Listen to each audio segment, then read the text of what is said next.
Good afternoon. Welcome to C&T Collectibles. I am C. I hope everybody is doing well today. Today we have our top five modern, or top five, just our top modern shortstops for long-term investing. A series I usually do in the fall after the season is over, but I've been updating the numbers a bit here and just thought I would share the results with you.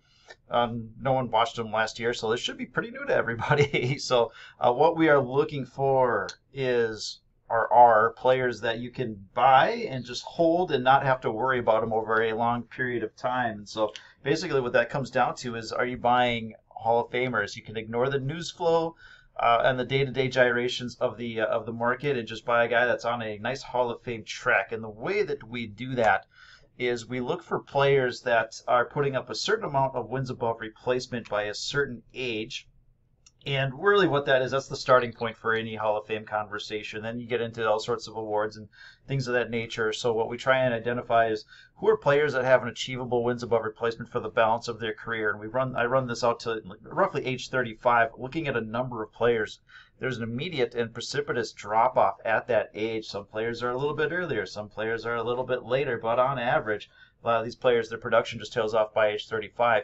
For the Hall of Fame, if you can get to roughly 60 wins above replacement, that's a pretty good jumping off point for the Hall of Fame conversation. So can you get to that 60 wins above average by age 35 is what we're trying to figure out here. So if you're able to do that and then put up a couple additional years of maybe 2 or 3 wins above replacement, should get you strongly into the conversation. A couple of awards here and there, not going to hurt. So for the shortstop position, there's 23 players in the Hall of Fame as a shortstop, inducted as a shortstop. The highest WAR is 67.5 is the average.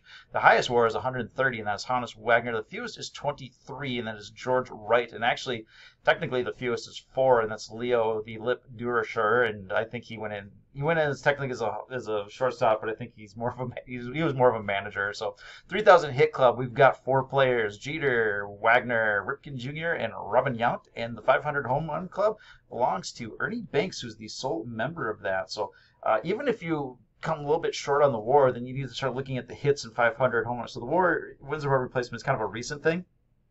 But if you get, but the old school guys are always going to love 3,000 hits and 500 home runs. So that's also your way in.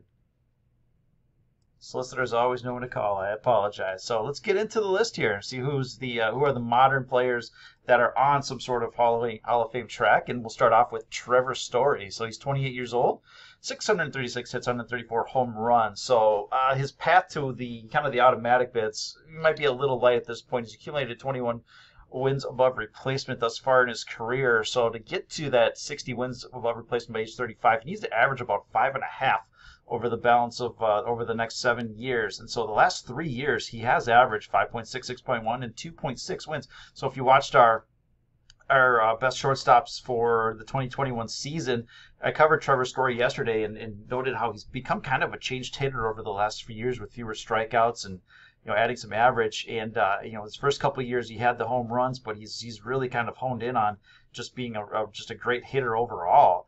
And so he's the 5.5 wins that he needs, very attainable at this point. So one of those, as he's kind of changed his hitting style, he's able to put up that commensurate WAR here. So his defense has been terrific. So the one concern we have is when he gets traded, where does he go and can he keep it going? But maybe a better lineup isn't going to hurt things. So age 27 comps: Tulowitzki, Miki Tejada, Soriano, Nomar. So one of the things that you kind of see here is health. A lot of these guys were Tulo, Tejada, Nomar, all these guys were on a Hall of Fame track as well. Health kind of took that away from them, so that's always a pitfall here, and there's nothing we can do to predict that. So awards, he's got a top 10 MVP, he's got a couple of All-Star games, and he's got a couple of Silver Sluggers. So I would say he's got a little tougher road going forward, but what he's done in the past 3 years would indicate that he is certainly capable. And at the end, we'll look at the price relative, because that's what really matters on all this stuff for baseball cards. So investing. Trey Turner, age 27, 644 hits, 75 home runs. So can he put up? Can he play till 40 and get 3,000 hits? Yeah, maybe. So it's just, these speed guys they can last a little bit longer here. So he's accumulated 16.8 wins above replacement. So to get to that 60 by age 35, he needs to average roughly 5.5, 5.4 over the last 3 years. He's averaged 4.1, 3.6, and 3.2. 2020 was a beast, and he's getting a lot of attention for that. Can he keep that going? A lot of the numbers suggest maybe not at that level. So that 5.4 that he needs to average, he hasn't quite done yet in his career. So his comps, Ian Kinsler, Michael Young, Soriano, Barry Larkin, and Chase Utley. So those last two are very, very interesting. But he's going to have to play for a long time probably if he's going to keep putting up 3 to 4 wins per season. So he does have a top 10 MVP that came last year. So for me, Trey Turner, when I look at this, I say it's I think even though he's got a little little easier path to follow than Trevor Story, yet because he hasn't done it yet, this is a guy that I probably would be super interested in. Maybe have to do it for a few more years, and you can see at his prices. Again, we'll get to that part here. So, all right, getting into Mr. Corey Seager. So, 26 years old, 610 hits, 88 home runs. So, he's accumulated 17.8 wins above replacement. So, to get to 60 by age 35, he needs to average 5.28 wins above replacement per season. Last 3 years, 0.3, he was hurt. But the 2 years before that, I mean, he was averaging that 5.28 fairly easily. 3.3 and then 2.1. So last year he accomplished it. The previous 2 years, not so much. And so there's some concern. Again, it was an injury in 2018, or excuse me, 2019. So 2020, or yeah, 2018, 2020, 2019, 2021, or 2020, he did just fine. But he wasn't on the pace. So, well, I guess last year he technically would if you stretch it out over a whole season. Anyways, age 26 comps, Story, Tulo, or anybody, Yogi Berra. So nice comps there. He's going to have to, what he did last year, he'll have to kind of keep it going. And he's been, again, because he came up early, and this is a big part of it, come up early and bank some more. He does have a little bit of a lighter road to travel because 3 and 2 isn't going to get the job done here. So a couple of top 10 MVPs, got a rookie of the year, a couple All-Star games, 2 Silver Sluggers. So the hardware is there. But he has tailed off after those first couple full seasons. So in order for him to really be considered strong on that path, I think you're going to have to see a couple 5 or 6 win seasons from him in the near future. Age 26, just entering his prime, certainly could do it. All right. I don't know why you're not changing, but click here, click that. Perfect. Xander Bogaerts, this is my favorite player probably on the list here. So age 28, over 1,000 hits, 118 home runs, accumulated 23.1 WAR. Fangraphs has this wildly different at about like 28 or 29, which makes him look a lot better. But we'll just run with this one. So it's a baseball reference here. 60 wins by age 35, 5.27 wins per season. All right, now over the last 3 years, 4.3, 5.9, 1.6. So he has done it. But if you look at his numbers, wins, weighted runs created, and what he's done over the last 3 years, he's been probably the best shortstop in baseball. In any given year, there's someone that's just had an outstanding year, but it wasn't really something that could be reproduced. But he's been very, very consistent, elite bat over the past 3 years.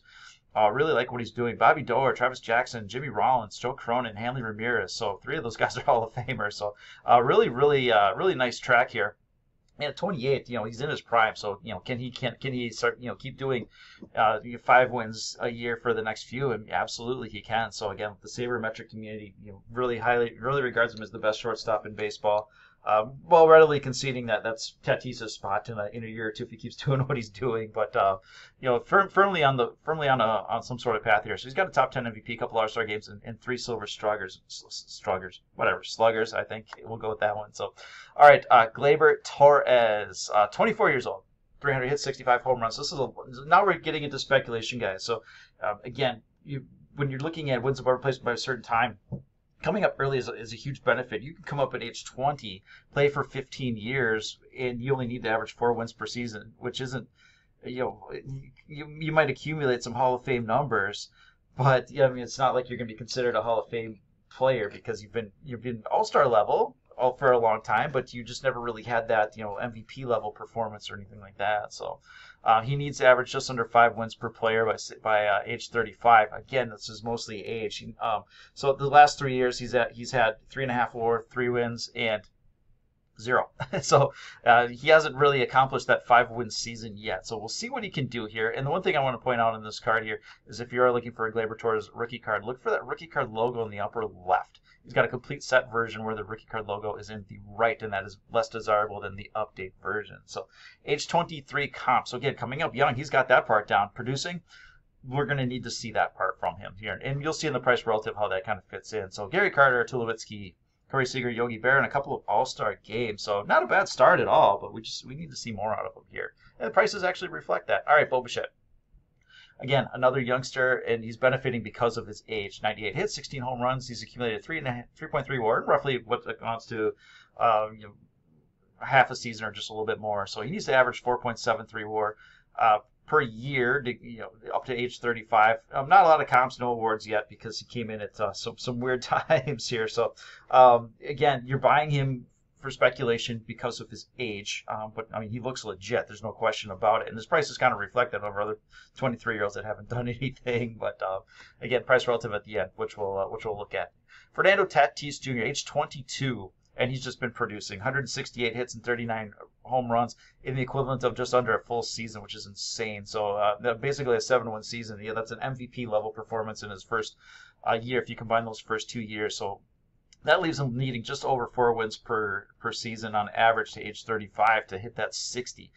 His age 21 comps: Carlos Correa, A-Rod, Narky, Vaughn. So again, not many players come up at his age and do what he's doing, and so his prices kind of reflect that. Whether or not they should, that's another story. So he's got a top 5 MVP in an all Major League Baseball first team, kind of a thing they did last year because there were no All-Stars, and a Silver Slugger as the best hitter at his position. So again, what he's doing is pretty amazing, and combine that with his age, you can see why there's a lot of, it's still speculation, but it's quality speculation because not many people come up and do what he's doing at that age. So we got to worry about injuries and all that kind of stuff, but those are less predictable. All right.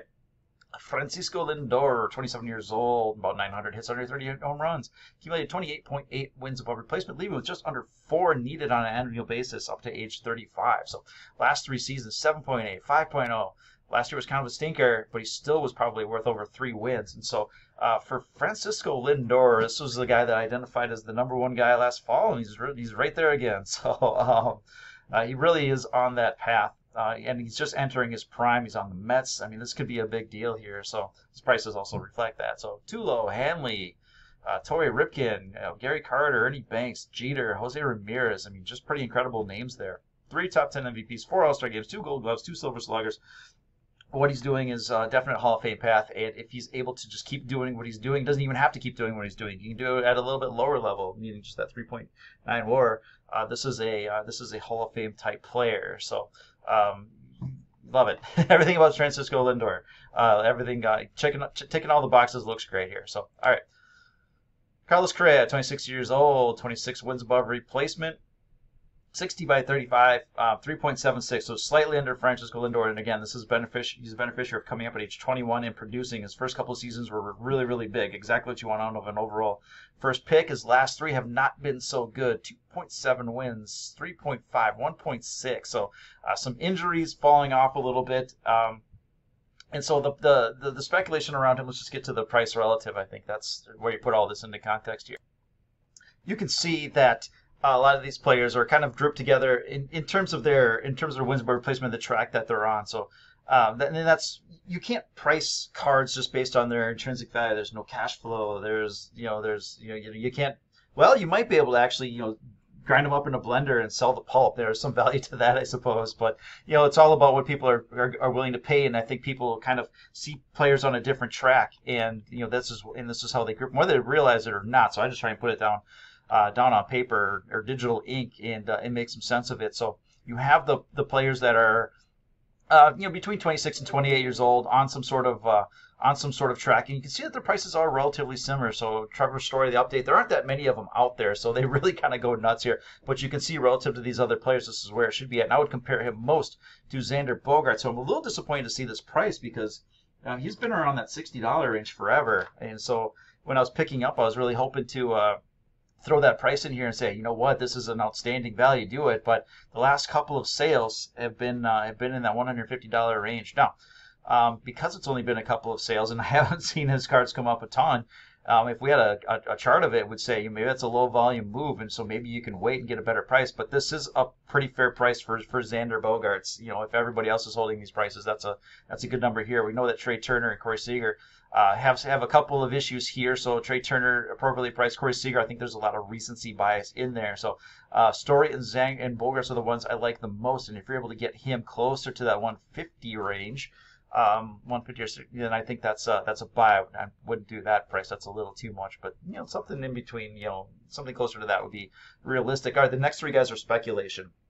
they're young, they're producing. That's part of the deal. Can they do it for a long time? That's the other half of the equation here. So Torres has a lot of questions. He didn't hit last year. That's a problem here. So, but he's in an update set that's very popular, and he's going to get a price. He's a Yankee, so there's a lot of things pushing his price up. If he comes out this year and hits 30 bombs, which absolutely is possible, then this price is fairly justified here. But Bichette, again, he produced, he hit. There's no question about it. Can he keep it going? And there's a reason he's not up in this price, because he's only done for half a season. So that means fair. Fernando Tatis, $300.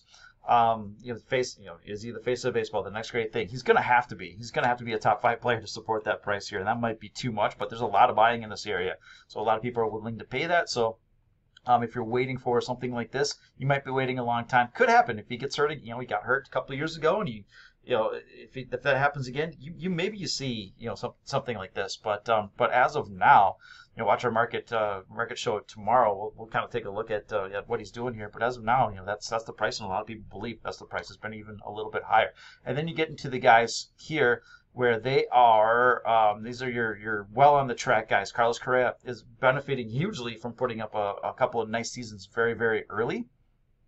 And Francisco Lindor has just been very consistent. He's probably a Hall of Famer if he's able to do this for another 5-6 years or something like that. So, so his price is reflective of a lot of those Hall of Famers. If you look at the Freddie Freemans and players like that are probably in. You have the Mookie Betts and the Mike Trouts that are in, right? And so their prices are very, very different than a lot of these other players that are probably in. And so they seem to kind of be in the $300 to $400 range here. So people that are buying understand that, and there you go. And I think Carlos Correa is a very interesting player at the $50 price point. I mean, he's certainly more than just speculation, and he's not being priced like it. So there's some Houston hate in there, and I think if he shows that he's healthy and able to play a full season at a high level this year, then this card at least jumps up into this area. So it could be a pretty decent triple. So I've been trying to get one here, and they have been going for $50 consistently. You don't come up a ton. So I'm actively looking for one in this range here. I missed out on a couple because I was making pancakes for my kid once and I missed the auction, and yeah, that was worth it. But I'm still looking here. So this isn't a Bogaerts situation where I bought it and I just sat on it forever and tell you later, and I missed it too late. I'm really looking for this one because I think it could be a nice value here. So that's what I got. I hope everyone has a great rest of the day, and we will talk to you later. Bye.